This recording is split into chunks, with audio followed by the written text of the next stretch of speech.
system of reclassifying the players based on their collegiate. I don't care about what they did in the NFL, but their collegiate performance, and that would be difficult, especially with offensive linemen and backups. But come up with some type of rating system. It wouldn't be perfect because it would be somewhat subjective. But then re-rank the classes 4 years after the fact, and then you would also get an idea because of those numbers how accurate the services are. And then the other thing I would like to see is us sitting here talking about Tennessee's class, for example, 8 or 9 months prior to National Signing Day. How many of these kids are going to stay committed? I would love to see those numbers of how much the commitments hold. I mean, we can certainly do the second thing. I'll keep a lookout on the 2018 recruiting class between now and February.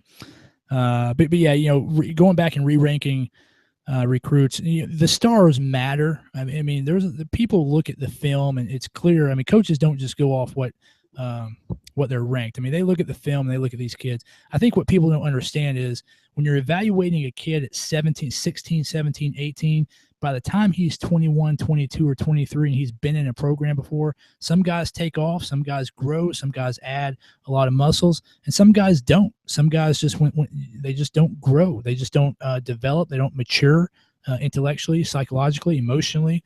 A lot of that plays into it. So I think it's a little bit easier from an NFL scout perspective in the draft to evaluate talent than it is for a college coach to evaluate talent.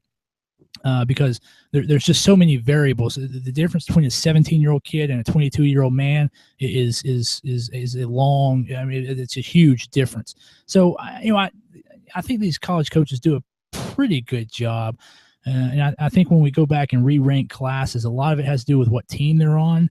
I mean, you could stick me at tailback at Alabama, and I'd probably get 600 or 700 yards a season, even with my 6.2 40 and my non-muscular frame.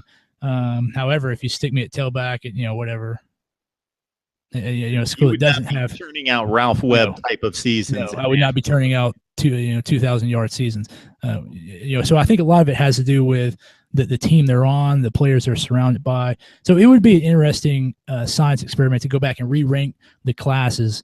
But I agree with you. I think it would be really hard to do, be very subjective. I think you'd have to do like a Pro Football Focus grade evaluation, and then you'd have to weight that against the competition they played.